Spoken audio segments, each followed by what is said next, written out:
pulseless as the abyss of space. They traveled on without speech, saving their breath for the work of their bodies. On every side was the silence, pressing upon them with a tangible presence. It affected their minds as many atmospheres of deep water affect the body of the diver. It crushed them with the weight of unending vastness and unalterable decree. It crushed them into the remotest recesses of their own minds, pressing out of them like juices from the grape all the false ardors and exaltations and undue self-values of the human soul, until they perceived themselves finite and small, specks and motes, moving with weak cunning and little wisdom amidst the play and interplay of the great blind elements and forces. An hour went by, and a second hour. The pale light of the short sunless day was beginning to fade, when a faint cry arose on the still air.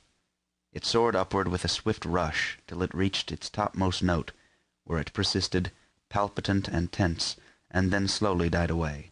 It might have been a lost soul wailing, had it not been invested with a certain sad fierceness and hungry eagerness.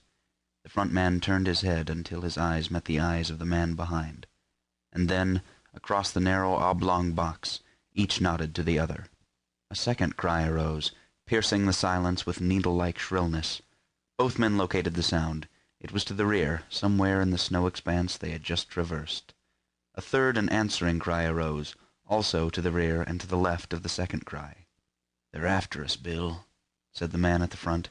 His voice sounded hoarse and unreal, and he had spoken with apparent effort. "Meat is scarce," answered his comrade. "I ain't seen a rabbit for days."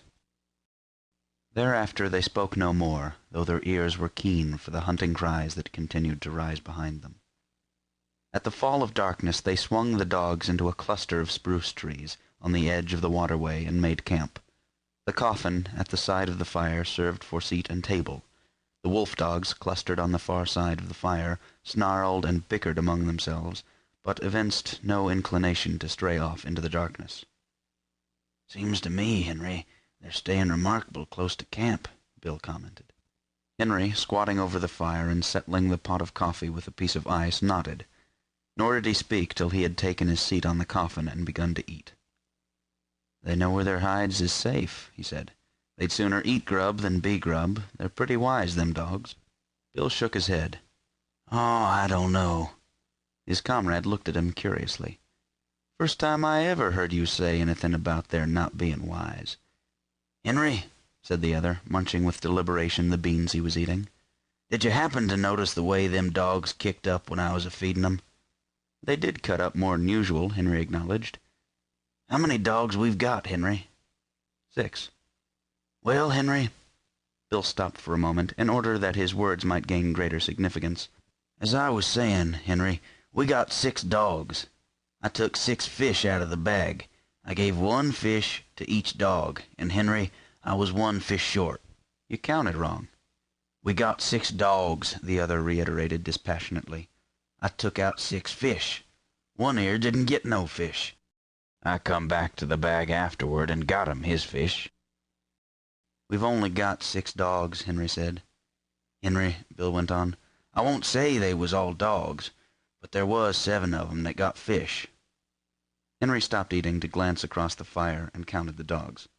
"There's only 6 now," he said. "I saw the other one run off across the snow," Bill announced with cool positiveness. "I saw 7.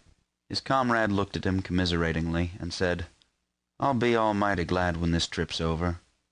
"What do you mean by that?" "I mean that this load of ourn is getting on your nerves, and that you're beginning to see things."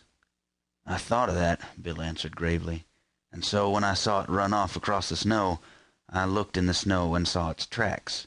Then I counted the dogs, and there is still 6 of 'em. The tracks is there in the snow now. Do you want to look at 'em? I'll show 'em to you." Henry did not reply, but munched on in silence, until the meal finished. He topped it with a final cup of coffee. He wiped his mouth with the back of his hand and said, "Then you're thinking, as it was."